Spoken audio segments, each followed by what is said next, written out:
Well, I finally succumbed and brought my truck in to be cleaned properly inside and out. Oh my god, I imagine he had to shovel the clay up into or the mud, dried up mud, into 50-pound bags and tow it away. You can see that he really did a nice job, or is doing a nice job. The inside has all been done already. He's had it for an hour just doing what he's done so far. So he's taken all the mud off it, and then he's cleaned his work area. This is all my truck, and now he's putting soap on it, soaping it all up. The roof and the back window will be done, which will make a change. And now I guess he's letting that soak. So this is the, I should give them a plug, shouldn't I? TriStar Car Wash in Talabon. And we're out on the Talabon, on the road into Talabon. So it's a beautiful day. A great day to have the car or the truck fixed. That's the job that they've just done. They've just cleaned that. It's absolutely beautifully washed and polished, and that's what I'm looking forward to, having mine done.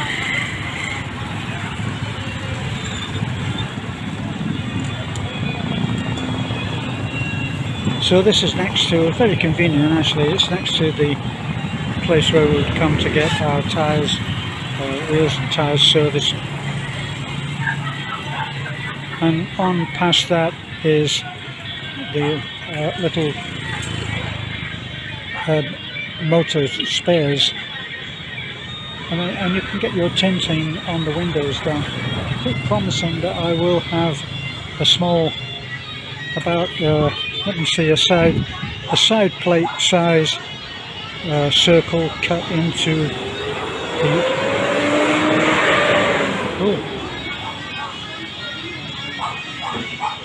yes, just a little circle cut into the side, into the here.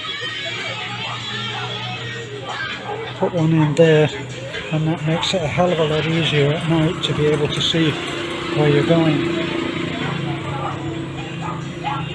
We don't have tinting on the windshield that's very dark.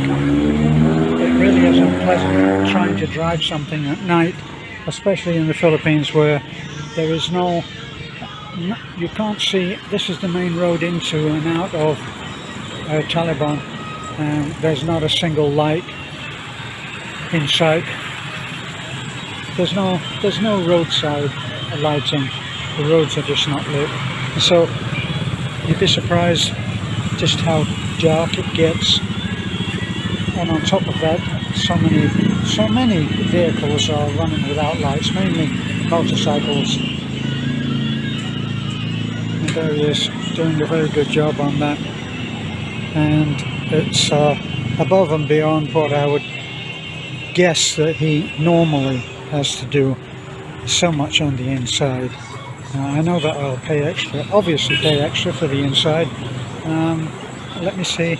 I think that the price is around $350 inside and out, as far as I remember. Haven't come in here for a while now. I usually go to another place that's not quite as commercialized as this. You just have a bay. It's a very professional site, but it's just not done on such an organized basis, which you can see here. There's one truck out, and then straight in on its other place is another vehicle waiting, and they have two guys working in the two separate bays.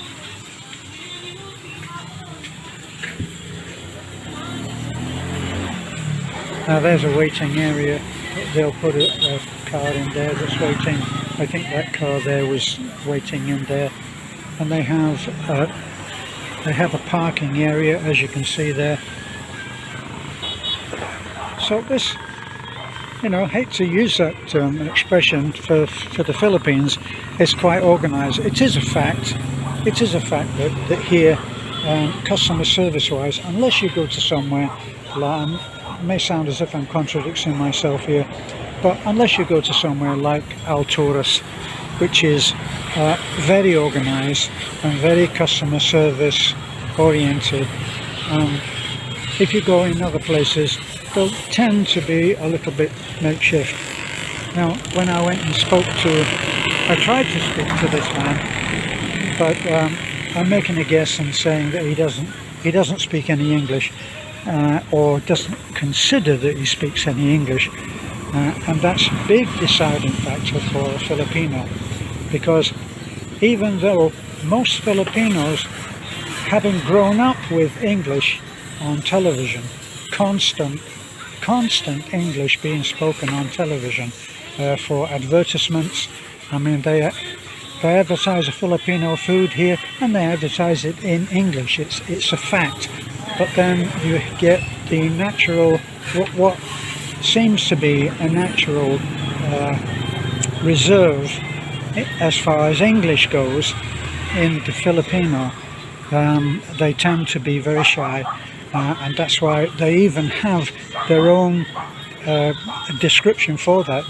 They describe it as a nosebleed. I'm sure that if you've been watching a number of videos, you will have come across that phrase before now. And a nosebleed is when the person is speaking not in their ordinary first language, and they're speaking in English and they are very shy about it. So this actually, TriStar, if you look at it now, look at the building, it is actually it's a pretty organized site. You've got two bays here.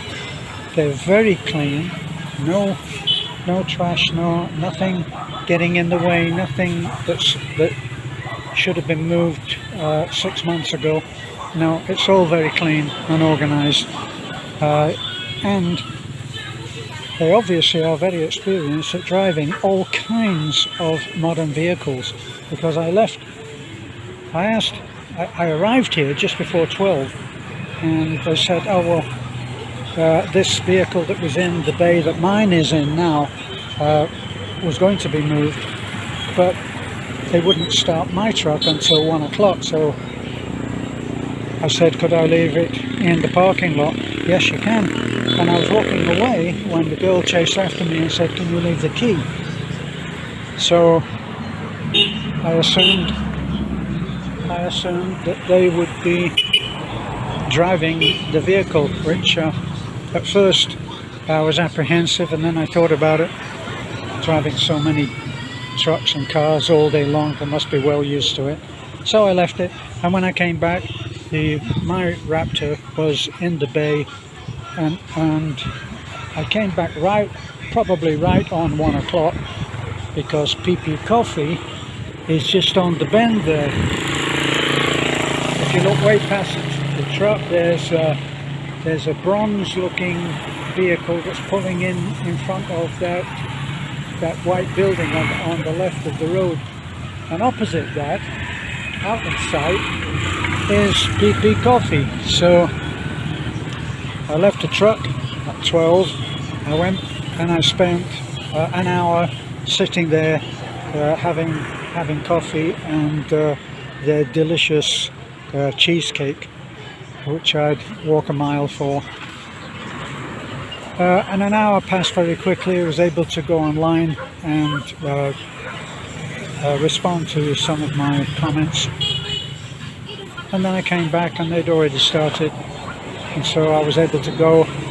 I took a walk then, and I went to the dormitory, and the dormitory is way over there behind, on a road that runs parallel with this one, and it's not very far, about half a mile.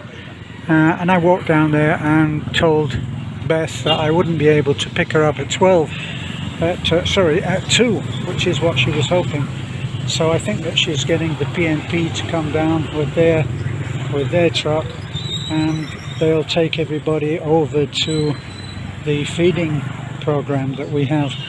And it's a big program today because it's like we're expecting at least 100, possibly, get this, possibly 200 people, mostly children, mums and children, and that's what we're expecting to feed today. So we've got buckets and buckets and buckets of rice, and I believe lechon, not quite sure.